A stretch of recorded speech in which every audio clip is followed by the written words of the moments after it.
Hey, this is Ciderhelm, and welcome to the Vainglory Hero Spotlight. Today we're looking at Celeste, a gifted mage who commands the stars. Celeste lights the way for her team, calling upon her stars for both artillery and long-range reconnaissance. Though fragile, she is well suited to fighting from the furthest edges of battle. Celeste's perk, Julia's Light, changes her basic attacks into spells that deal primarily crystal damage and increase in damage based on her crystal power. Additionally, her basic attacks briefly reveal opponents when they strike. Celeste's first ability, Heliogenesis, creates a small star at a target location, dealing a burst of crystal damage to nearby enemies. This star remains on the ground for several seconds. Though it will not continue to deal damage, it does grant vision in a small area around it. If Celeste casts Heliogenesis on an already existing star, the star will go supernova, dealing increased damage across a much wider area. The Heliogenesis Overdrive substantially increases its casting range. I recommend learning Heliogenesis at level 1, upgrading it first, and taking its overdrive in nearly all situations. Celeste's second ability, Core Collapse, triggers a chain reaction at a nearby location. After a short delay, enemies within the area are stunned and take crystal damage. The Core Collapse Overdrive increases the stun duration while substantially decreasing its cooldown. I recommend learning Core Collapse at level 2, upgrading it second, and taking its overdrive over the final rank in the ultimate when survivability is more important than increased damage. Celeste's ultimate, Solar Storm, fires several stars across the map, striking enemies along their path. The lead star pierces through all targets, dealing crystal damage to them. However, the trailing stars will detonate and deal crystal damage in an area on the first enemy they strike.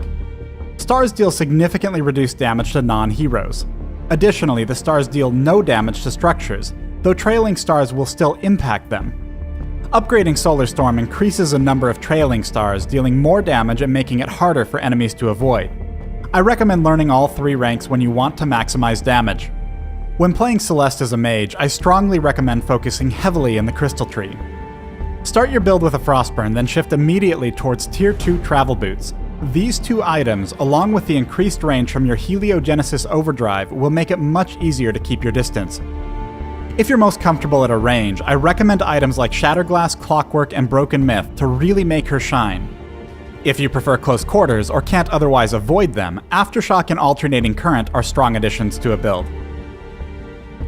When playing Celeste, there's a dance you'll need to master. Watch how cautious I'm being, inching up to place stars and immediately falling back as the star is forming. Because of Crystal Celeste's extreme vulnerability, learning this ebb and flow is often the difference between life and death, especially against mobile assassins. Before fights break out, I'm careful to look for tactical places to drop my stars. Brush and choke points like this are ideal locations for new stars, as they establish a vision perimeter for my team, and could potentially allow a supernova on approaching enemies. Petal has been caught, and Arden and I are moving in to help. As Arden activates his ultimate, take note of my abilities. I've already dropped a star, and I'm about to land a Core Collapse stun on both Catherine and Koshka. This virtually guarantees that I'll land the following supernova. Following the stun supernova combo, I'm immediately chaining my Solar Storm to deliver a devastating broadside. Landing another star and an Aftershock-enhanced Julia's Light attack seals Catherine's fate. Arden activates Warhorn, allowing us to quickly close on the retreating Saw. Watch how I'm leading my shots. Because of the delay on Celeste's abilities, they all require careful aim on moving targets. With a Vanguard from Arden, Saw has no chance to escape from us, even this close to his sanctuary. Thanks for watching the Celeste Hero Spotlight. Download Vainglory free on the Apple App Store and join us in the Halcyon Fold.